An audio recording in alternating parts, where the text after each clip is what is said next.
with Adina Mangubat, who is the CEO of Spiral Genetics. She has a very interesting company we're going to learn about, and we'll talk also about Life Science Innovation Northwest. Let's start with the company, Spiral Genetics. You were just telling me about how this got started. Why don't you carry on from there, please, Adina? Sure. Well, it was 2009, and that was the year that I ended up in an entrepreneurship course with my first co-founder, Becky Dries, who is a molecular biologist PhD out of Berkeley.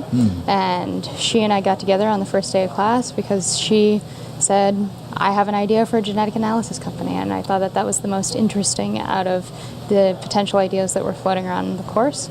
And so we got together and won that business plan competition, and that was kind of the initial beginnings of it all.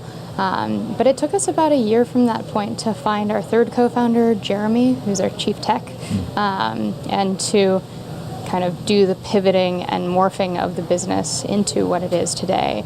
And at that point, we rewrote the business plan for the umpteenth time and raised some money and developed product and raised some more money and developed more product. And so that's where we are now. Tell us about what, recognizing the company's still young, what it does and who are your customers? Yeah. So in a nutshell, we basically make very high performance bioinformatics software. So it's specifically for next generation sequencing. So if you are a core laboratory and you are trying to do all of the data analysis for all of the data that's coming off of the new next generation sequencers, we provide the software that enables them to do the first major steps of that very, very quickly and scalably and efficiently, and also, very affordably as well. It sounds like the strategy is to almost leapfrog with the existing technologies. Is that a fair? Leapfrog existing technologies in what sense? Well, if you're dealing with next generation sequencing, you have to be at the very bleeding edge. Yes, we very much are. It's a really interesting industry because the reality is that high performance bioinformatics wasn't even a field 2-3 years ago. And it's really because of the advancements that have happened in the chemistry side of things, the sequencing. I mean, the cost and the throughput have just seen dramatic improvements in the last couple of years. When we first started the company, it was $100,000 worth of just chemistry to generate a raw, whole human genome sequence, and let alone doing all of the bioinformatics. And now you can do it, for $2,000-3,000, and instead of it taking a month to actually do the processing, it now takes, a day to actually generate the raw data. And so we really saw that trend happening and said that there was a strong need for bioinformatics tools that would be able to actually process the data at the rate that it was being generated. So that's really where we specialize. And are you finding this to be a good place to found a company like this? Yeah, actually. In terms of being able to find, because it requires two pretty distinct skill sets. We need people that have strong distributed computing experience because it's all high performance computing in the cloud. So having Amazon right next door is great.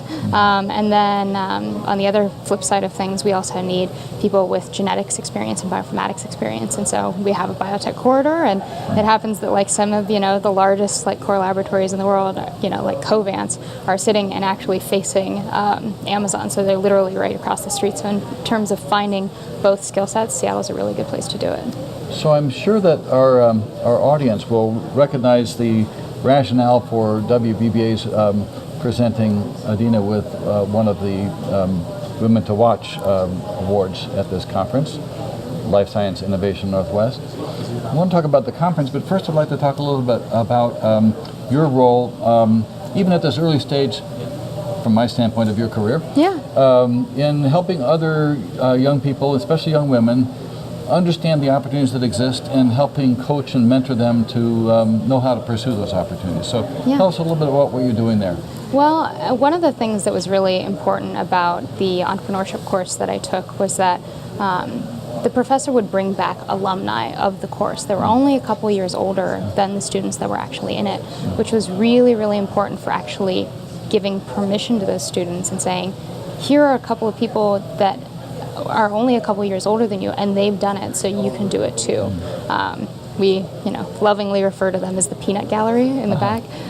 So I work pretty closely with that professor, Alan Leong, and I work with him in come in and mentor some of the students, and we've been doing a series of mentoring events specifically for women, just because it is a little different, and there are interesting challenges that come up. I thought that we were kind of past that, but there are still some challenges that women face. If you were speaking, for example, to a class of high school juniors, Sure. and let's just say it's a girls' school, so we're talking about women, Okay. Young women, what would be the most important bit of advice you think you could give them in terms of opening their eyes about possibilities? Well, I think that the most important thing for pursuing something like, starting a company is to really pick something that you're passionate about. A lot of people start companies for things that they think are going to be good money-making opportunities. But the truth is that doing a company is really difficult sometimes. There's always bumps in the road, and the only way to really, truly get through that is if the thing that you're working on is something that you're passionate about.